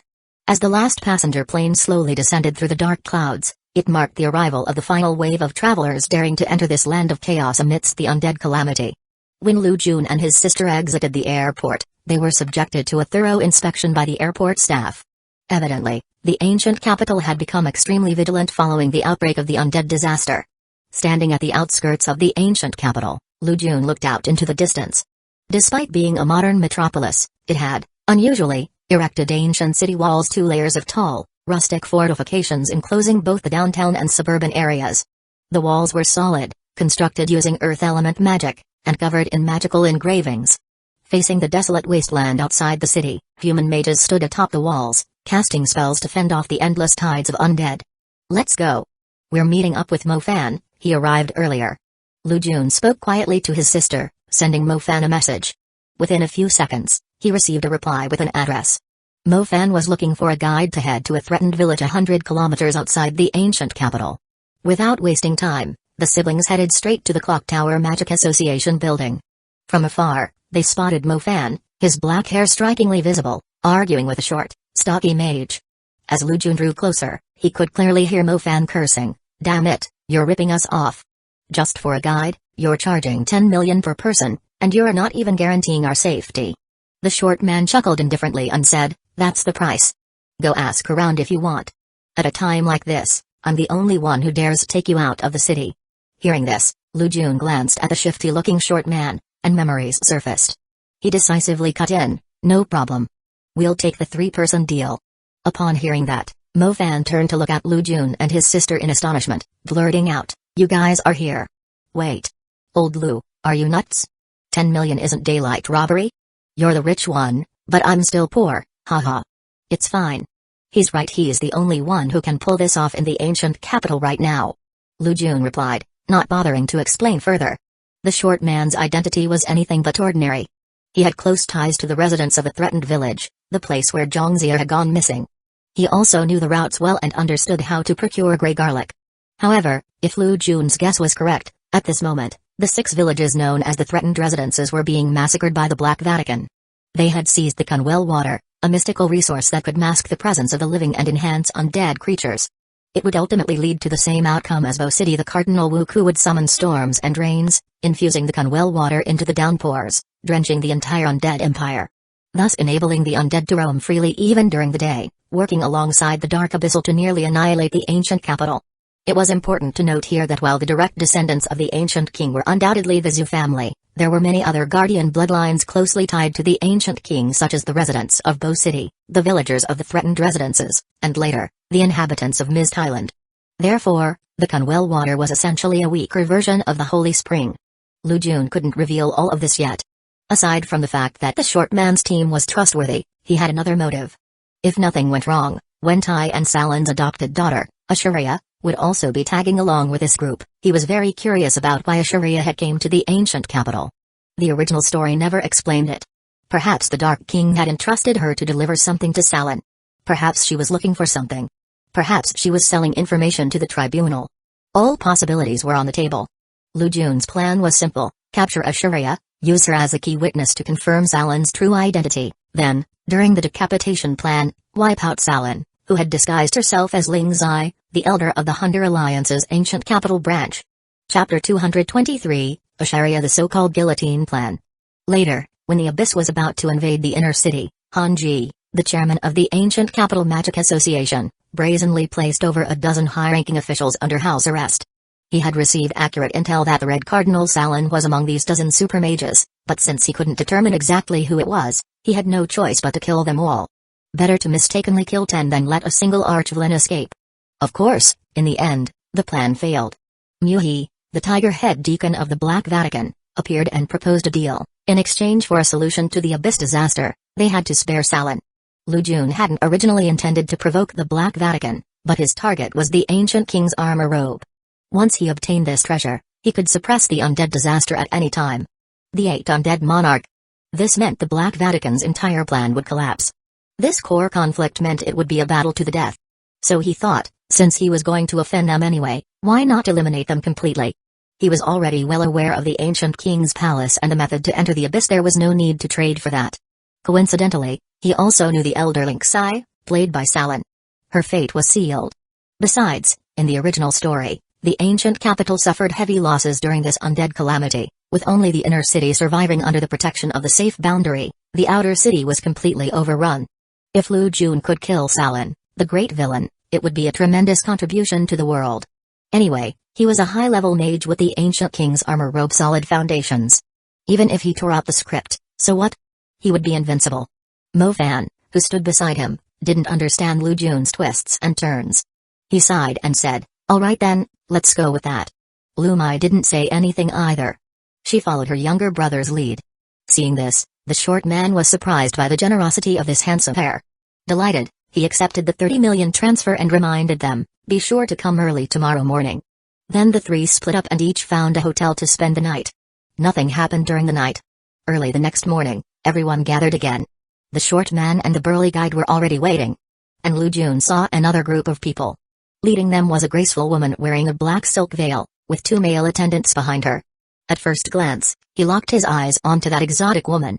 Her attire was stunning, a silk robe embroidered with colorful sparrows, a soft crimson shawl luxuriously draped over her. As she walked, it swayed rhythmically. Her charming snake-like waist and full, round hips were intermittently concealed and revealed under the swaying shawl. Her voluptuous figure filled out the cheongsam without a single wrinkle. A pair of long, slender legs wrapped in black stockings made her look especially seductive. The black silk cheongsam woman glanced over Lu Jun and the others and smiled lightly. "My name is Yimeng." Hearing this, Mo Fan and the others also gave their names, all of them swallowing nervously at her appearance. The short man whispered in amazement, "Damn. With a body like that, I'd trade 10 years of my life just to sleep with her once." Lu Jun, hearing the name Yimeng, mocked inwardly, taking the surname Yi. How distasteful.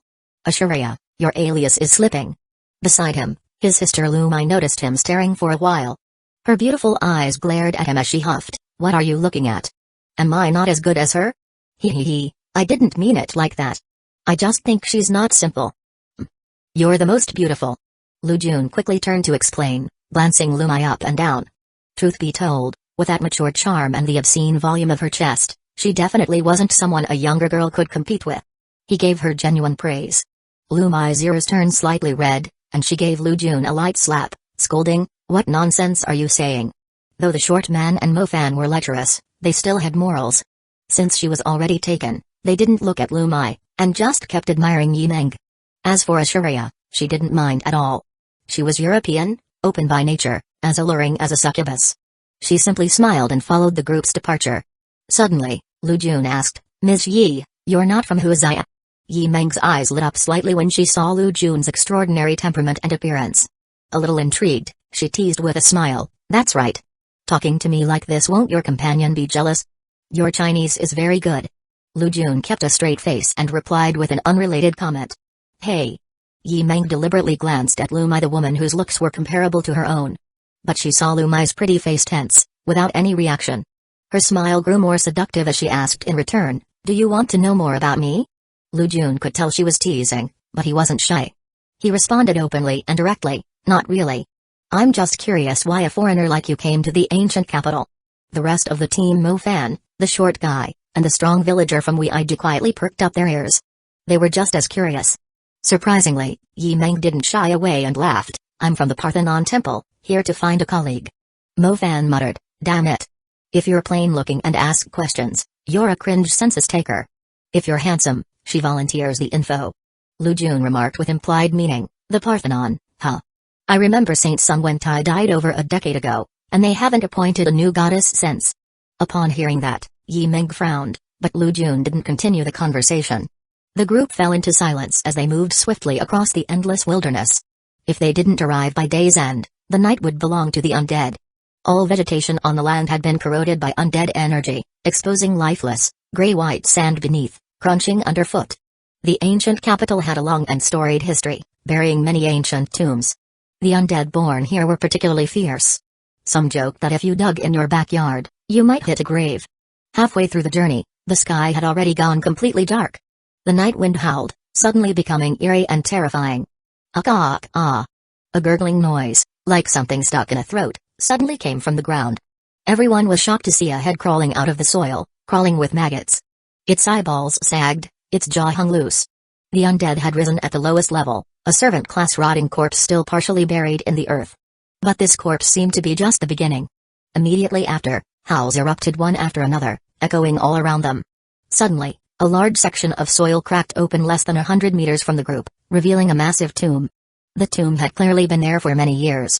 The stone bricks were rotten beyond recognition, and over 20 half-rotted corpses and skeletons were sprawled about inside.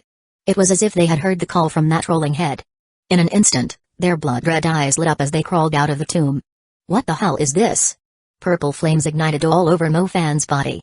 He was about to unleash a fiery fist to blast them all away. But the short guy beside him sternly shouted to stop him, "Don't be reckless. Look around." At those words, Lu Jun and the others scanned their surroundings. Mo-Fan immediately broke out in a cold sweat. There were more than 10 similar stone tombs just within this small patch of land, no more than a few hundred meters in radius. Instantly, hundreds of servant-class undead, skeletons, and rotting corpses were about to swarm them. "You've gotta be kidding me." Mo-Fan cried out, feeling that if they didn't use high-tier magic, there was no way to quell this. And it wasn't over yet. In the deeper part of the dark night, several kilometers away, countless undead were awakening. Strong, warrior-level auras could faintly be sensed. The undead territory of the ancient capital was immediately giving this group of outsiders a hard lesson.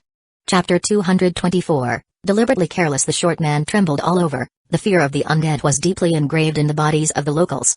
"Quick, eat grey garlic," he shouted. "At night, the undead are endless. No matter how powerful the mage, they'll fall in the sea of undead." Upon hearing this, Lu Jun, Mo-Fan, Ashuria and the others didn't act recklessly just because they were powerful or had trump cards. They prepared to obediently chew on grey garlic. However, once the grey garlic was taken out, a pungent stench assaulted the air. Everyone frowned, even the short man and the strong fellow who were used to it. This item was rare, only growing in areas piled with corpses, absorbing nutrients from the dead. Its taste naturally foul. The short man and the burly guy were the first to eat it, their faces contorting in pain at once. Next was Mo-Fan. He put on a face of agony and shouted, "What the hell is this stuff?" But Ashuria elegantly lifted her veil, swallowed it, and her exquisite features remained indifferent, no visible change. Lu Jun, watching sharply from the side, still noticed her beautiful brows twitch slightly and couldn't help but mock, "If it tastes bad, just admit it. Why pretend?" As his words fell, Ashuria couldn't hold it anymore. Her perfect face twisted, and she glared at Lu Jun viciously. Lu Jun looked around and suddenly smiled. "You've all eaten it, right?" "Yes," Ashuria snorted coldly. "Just you left. Let's see how you handle it." "Haha, good then." Lu Jun smiled faintly. He aligned his stars, formed the track with a thought, and cast Dimensional Summon. Buzz buzz buzz. In the night, a vast magic formation wove itself together. Black-purple complex patterns spread out, sinister and awe-inspiring. The Night Thunder Dream Beast stepped out, its terrifying commander-level aura sweeping out. Thick darkness surged, wisps of black mist cloaking the area within several hundred meters, faintly resonating with the night. Clatter clatter. The corpse skeletons and undead that had been surging forward were now stunned, pushing backward in panic, their bones clashing with crisp sounds. Many rotten corpses and skeletons were trampled into ash. Upon seeing this, the short man was first shocked. "Whoa. A commander-level summoned beast. This guy's a high-tier expert." Then he came to his senses and wailed, "Oh no. Sir, please don't do this, I beg you to withdraw your divine beast. Maybe in other demon zones, commander level is enough to deter subordinates and even earn face from same-tier monsters. But it doesn't work in the undead ancient capital. They'll only get crazier. A corpse minister will be drawn over soon, commanding endless undead to drain our magic energy and tear your beast apart." Lu Jun ignored the short man. Watching the lively Night Thunder Dream Beast, he fell into thought. The spreading dark aura condensed into mist. It had the feel of a darkness domain, sovereign of night. It seemed quite attuned to this land of dark undead. With the night's blessing, its performance was beyond sub-commander level, fully reaching true commander level. You the Night Thunder Dream Beast growled lowly. Sure enough, Lu Jun sensed it through their spiritual link and said joyfully, "You're saying if you stay here long enough, you might ascend a small tier?" At this moment, he recalled the Dream Beast's unique talent from its wandering bloodline, its ability to absorb a mysterious essence and ascend when in historically rich and elementally attuned lands. Truly the most worry-free magical beast. And this place, an ancient capital of Jiazu, once home to 6 dynasties, Where Qin, Han, and Tang, the most powerful of their times, stood was also a forbidden zone of undead. The dark aura was thick, absolutely fitting the criteria. Lu Jun's eyes lit up. Around the National Institute Trip, there are many ancient ruins across the 7 continents. The Night Thunder Dream Beast could reach peak commander before the national competition. Roar. Just then, in the darkness far away over 10 kilometers, a deafening roar shot to the sky, accompanied by layers of deathly aura sweeping over. Ah crap. The short man's face went pale. He looked at Lu Jun in fear and shouted, "It's a corpse minister. We're done, even Grey Garlic won't save us now." As for Ashuria, instead of being surprised by the handsome and flamboyant commander-level Dream Beast, her brows furrowed, and flames of anger rose in her eyes.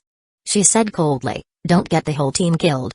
It must be known that as the team's intel chief, she had already investigated all the information before coming to the ancient capital and knew very well that they had to follow the local rules. Otherwise, even super-tier mages would be doomed. Hearing this, Lu Jun snapped back to his senses and chuckled lightly. "Relax. I'm not that stupid." In the next moment, the dark aura radiating from the Night Thunder Dream Beast suddenly retracted, transforming into a bizarre spiritual wave. The nightmare domain unfolded. The black night grew hazy and dim, subdued yet full of danger. Lu Jun then cast the star nebula in his mind and took the chance to use the 4th-level mid-tier psychic spell, Psychic Invisibility. The whole team felt a soft sensation wrapping around their bodies. Then they witnessed a surprising scene. Under the corpse minister's command, countless undead had just turned blood red in the eyes and were about to charge at them. But now, enveloped by the nightmare domain, the undead suddenly seemed blind, standing around in a daze. Boom. The ground trembled. In the distance, a massive skeletal commander beast came bounding like a flash of lightning, crossing over 10 kilometers in just a few giant leaps and landing with a tremendous crash. Thud. Everyone was lifted a few feet into the air before landing.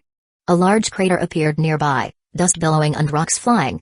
The dozens of meters tall silver-white steel bone minister stood like a towering giant. It scanned the surroundings, completely ignoring the humans just a few meters away. It even scratched its head as if confused where were the living? Ashuria and the others held their breath, not daring to make a sound, terrified of being discovered. But the nightmare domain cast by the Night Thunder Dream Beast was truly formidable. Even as Lu Jun and his sisters trolled right in front of the Bone Minister, they went unnoticed. Soon, the two of them mounted the Dream Beast and signaled the others to follow. Seeing this, the short man's eyes widened. Even Ashuria was visibly shocked. They were dancing on a grave, and yet they were completely fine? The group cautiously followed Lu Jun, running over 10 kilometers away. Looking back, the Bone Minister was still fumbling about, clueless. Finally, Ashuria couldn't hold it in anymore. She asked, "What kind of ability does your summoned beast have?" Lu Jun wore a calm expression and didn't answer. The Night Thunder Dream Beast was just a distraction. On the other side, Mo Fan stared blankly at the Dream Beast. He slapped his forehead in frustration and said, "Ugh, you can even block the undead's life sense. So why didn't you say something? I went and ate that garlic ash for nothing." The moment he said this, Ashuria and the others turned pale. The memory of that taste made them want to gag. Lu Jun said with a faint smile, "I didn't do it on purpose." "You." Ashuria ground her teeth in fury, realizing this guy was clearly watching them suffer for his own amusement. Fortunately, after this little episode, the team's mood lightened up a lot. Of course, Lu Jun hadn't just released the Night Thunder Dream Beast to dodge the foul garlic ash. Aside from letting it absorb the ambient aura to evolve, the garlic ash also had too many drawbacks. Splash. Not long after they walked for a while, the sky rumbled with thunder, and a torrential rain poured down. Seeing this, the short man said with relief, "Good thing we've got a powerhouse here to hide us. Otherwise, in this rain, the garlic effect would have been washed away, and we'd be overrun by the undead tide, no bodies left to bury." Chapter 225, Found, 1,000 Layers of Nesting Dolls. The short man was very envious of the Night Thunder Dream Beast and Darkness's ability. One must know that grey garlic was rarely found and only the residents of Danger Dwelling Village knew how to gather it, and even then, it had many flaws. Right now, the grey garlic they had prepared was just barely enough for this trip. If anything unexpected happened, like rain, they'd be swallowed by the sea of undead. But Lu Jun's psychic invisibility relied entirely on magical effects, which had strong risk resistance and allowed him to move freely in undead territory. Mo Fan, Ashuria, and the others also breathed a sigh of relief. After that, the group smoothly arrived at the hillside corner where Danger Dwelling Village was located, just as the night train gradually stopped. Danger Dwelling Village was backed by the vast and majestic Kindling Mountains. In the distance, the towering mountain peaks stood like giants, and the branching ridges created a crisscrossing terrain of countless gullies and ravines on the plateau. The first settlement, Yanyang Village, was nestled in one of those ravines. But when they arrived, they found nothing but a pile of abandoned, scattered wooden planks. The land bore black ashes as if it had been burned. There was no sign of any village. What's going on? Ashriya's male attendant turned around angrily and questioned, "Are you playing us?" The short man quickly explained, No. The village was right here. It was definitely here last time." Lumai, the elder sister beside them, checked the map and frowned. "The phone's GPS says we are in the right place." At this moment, the burly man looked devastated and disbelieving.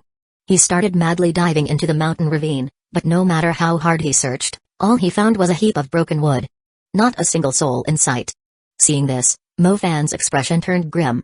Danger Dwelling Village was where Zhongxia went missing. Even the local villagers had mysteriously vanished. Things didn't look good for that monkey. He murmured, "Not long ago, a dark abyss appeared around here. A black undead forbidden zone. Could they have been slaughtered by the undead?" "Impossible," the burly man refuted. "Our Danger Dwelling Village has drunk from the Kunwell for generations. The undead don't harm us. We've been safe for years. What do we do now?" Ashriya suggested, "Why don't we check out the next village?" The short man sighed, "That's all we can do." Who would have thought a simple corpse retrieval trip would turn into all this? Only Lu Jun shook his head. Most of the 6 villages of Danger Dwelling had already been wiped out. The remaining residents of Huacon had also been completely destroyed later on by Fang Gu, the village chief of Yanyang Village, in an act of revenge. Fang Gu was the first undead mage to wear the ancient royal armor robe. Speaking of which, Huacon had it coming. The Black Vatican had stolen the Kunwell water from the 6 villages, stripping the Danger Dwelling villagers of their protection. Fang Gu had brought his whole family seeking refuge, only intending to stay one night. Yet the village chief of Huacon, Zi Sang, turned him away. So he snapped. He used the Kunwell water to refine his entire village into intelligent undead, surviving in an unusual way. What followed was just a typical human tragedy, a tale of revenge and cliché. The strong man still retained some reason. With no corpses found, it wasn't the worst-case scenario yet. So he led the group toward the next village, Huacon. This time, with Lu Jun present, the night train didn't bring any trouble. Soon, they arrived at Huacon. "What the heck?" the short man shouted. "The people of Huacon are gone too." They saw the village ahead in complete disarray, traces of blood visible in the mud. Just as a sense of dread began to rise among them, Lu Jun suddenly said, "They're not dead. They're all hiding inside that well." Lu Jun's mental strength was exceptional. He secretly used psychic detection, covering a radius of several hundred meters. Nothing could escape his scan. Not to mention, the psychic imprint planted on Zhongxia had just triggered a response. Upon hearing this, the burly man sighed in relief and ran to the well opening, shouting, "Is anyone down there? I'm Fang Miao from Huaiyang Village." Not long after, voices came from below, followed by a loud and energetic male voice, "There are people here. We'll come out now." It was not a large well, yet more than 100 villagers climbed out of it one by one. The first to come out was a young man. The burly man recognized him at a glance and hurriedly asked, "You're Hongjun, the village chief Zi's son. Do you know what happened to our village?" "Oh, you're Fang Miao from the neighboring village." Hongjun shook his head and said, "I'm not sure what happened to your village. We were attacked by undead." The next dozen villagers were questioned one by the burly man, but none of them knew anything. His expression grew more and more sorrowful. At the end, when a man and a woman climbed out of the well together, Mo Fan's eyes widened completely, staring dead at the man. Originally, Mo Fan thought the man would come running up to him, but instead he merely stayed beside the girl, walking right past Mo Fan like a complete stranger, showing no reaction at all. Mo Fan was stunned. He froze for a moment, then realized what was happening and rushed forward to grab Zhongxia before he could walk away. The 20-something beautiful girl beside him, Suzy Alao, looked at this sudden grab and asked warily, "What are you doing?" Mo Fan ignored the girl and exclaimed in shock, "You don't recognize me?" Then he glanced at Suzy Alao and half-joked, half-berated, "I went through all the trouble crossing half the country to rescue you, and you're out here enjoying the company of a beautiful woman. How do you think you would feel about this?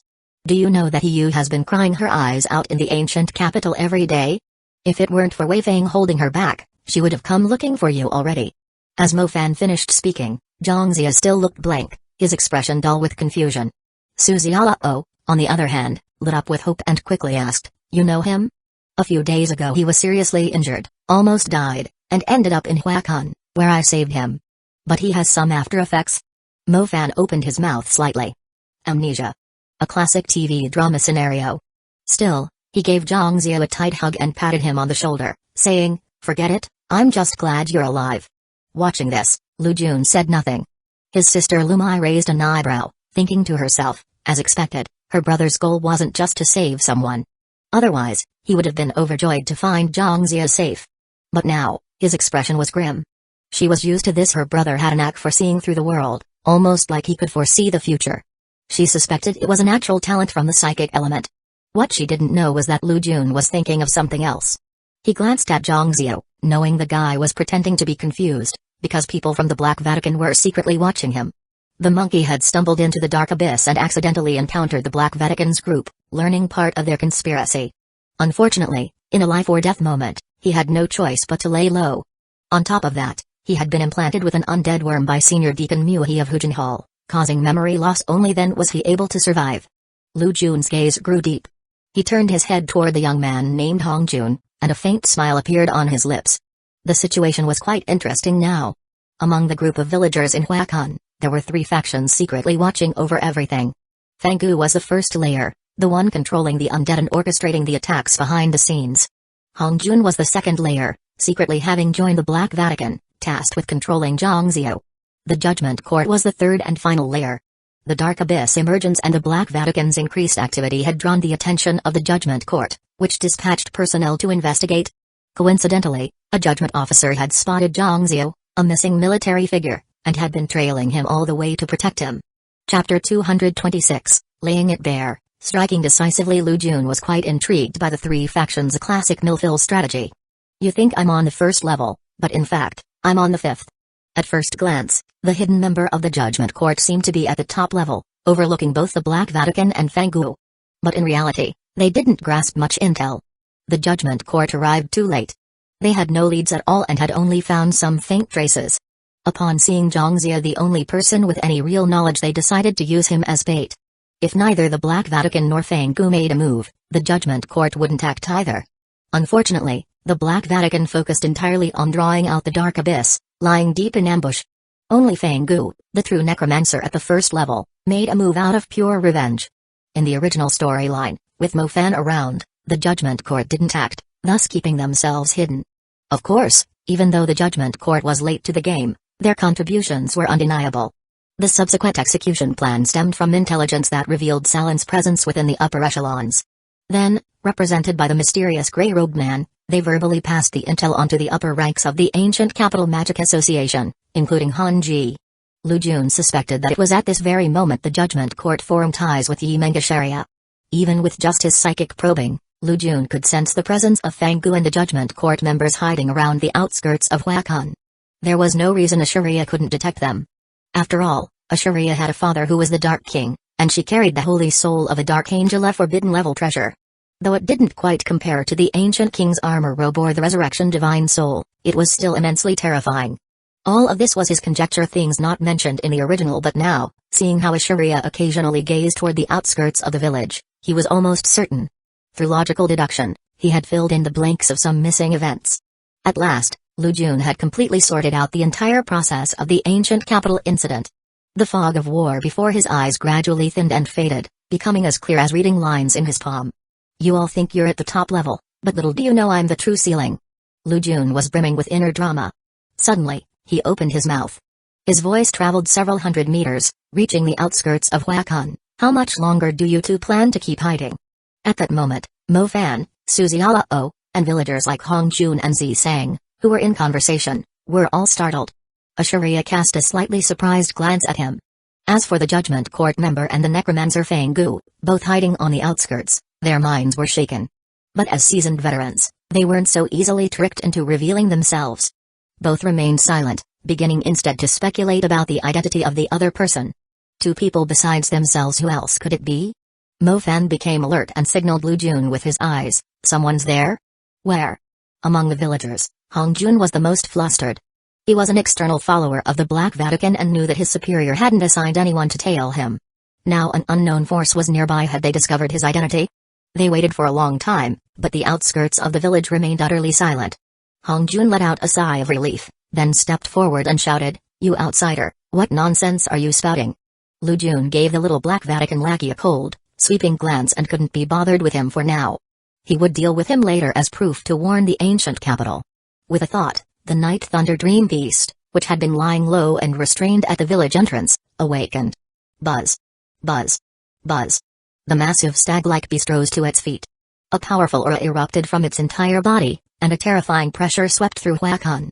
The surging dark mist mixed with obscure nightmare fluctuations spread outward. Night fell upon Hueco, shrouding a radius of nearly 1 kilometer. The Night Thunder Dream Beast stood proudly at the center, arrogant and invincible. Wreathed in black-purple lightning, displaying all the majesty of a commander-level monster. The villagers had never witnessed such a scene. They panicked, terrified by the overwhelming darkness pressing toward them, their faces deathly pale. Thud. Hong Jun fell to his knees on the spot, breathing heavily and drenched in cold sweat. To him, this commander-level summoned beast's dark power was even more terrifying than any of the higher-ups he had ever seen. My life is over. Hong Jun trembled with fear. He had offended such a mighty figure. But Lu Jun ignored him and instead looked at the Night Thunder Dream Beast with joy. Nightmare Domain, Lord of the Night Dual Domains. Originally, the Dream Beast only possessed 2 high-tier abilities, but now it had gained another. With the 2 domains overlapping, its strength surged, reaching the level of a true commander. It was clear that after days of absorbing the nourishing essence of the undead land in the ancient capital, it had evolved. With its sturdy body and mastery of high-tier magic from the mind, darkness, and lightning elements, the Night Thunder Dream Beast could take on 7 or 8 average high-tier mages. Lu Jun called out in a clear, high voice, "Now that you're trapped in the mind domain, do you still think you can stay hidden? Don't attack." Finally, a shadowy spot stirred, and a calm, heavy-voiced man stepped forward. He pulled out a badge and said, "I'm with the Judgment Tribunal." The tribunal member wore a helpless expression. They had intended to use this as a trap, but it had been discovered, ruining the entire plan. Seeing this, Lu Jun raised his eyebrows slightly, surprised. This man was actually a high-tier mage. Then again, anyone daring to investigate the dark abyss would have to be both skilled and fearless. Immediately after, from another forested area, a pale-faced middle-aged man stepped out, shrouded in a black robe.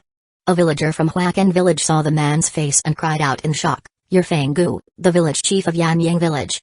Zisang's expression twisted unnaturally.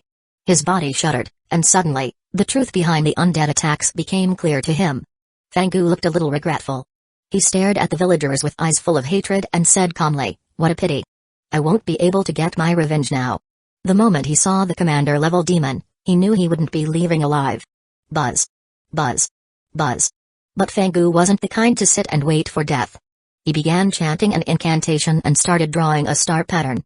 Thick black mist spread out, carrying a strong stench of blood. The dark blood-colored magic star chart resembled the symbols used by cult priests. When it was fully drawn, a flash of blood-red light exploded, and waves of resentment surged. Dozens of undead residents from Yanyang village stepped forward, each of them sneering coldly at the group. This is a living dead spell. You've violated one of the Magic Association's core taboos." Zisang paled in shock. Even the tribunal member showed a flicker of alarm. Lu Jun remained calm. No matter how powerful Fang Gu was, he was still just a mid-tier necromancer. Necromancy magic was very similar to summoning magic. Each tier of necromancy had its own unique spells. The basic tier spell was Awaken Undead, and the mid-tier spell was Summon Spirit, which came with a personal undead space. When combined, they could form a formidable undead army, usable all the way through Forbidden level. Sweeping his gaze over the dozens of servant-level undead, Lu Jun shook his head and commanded, "Knight, handle them. Keep them alive." As his words fell, the Night Thunder Dream Beast's eyes glowed with a wicked light. The nightmare domain descended, and in an instant, the dozens of undead servants lost focus and fell into a dream state. Even those with intelligence had weaknesses. They were easily suppressed by a mind element mage. A savage gleam flashed in Fang Gu's eyes.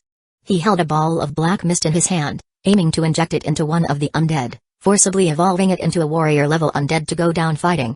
But as the nightmare domain swept over him, his body jolted. He too was pulled into a dreamscape. It took just one move. Fang Gu collapsed, and the dozens of undead returned to the death dimension, dissipating into the air. Lu Jun stood with his hands behind his back, calm and unbothered.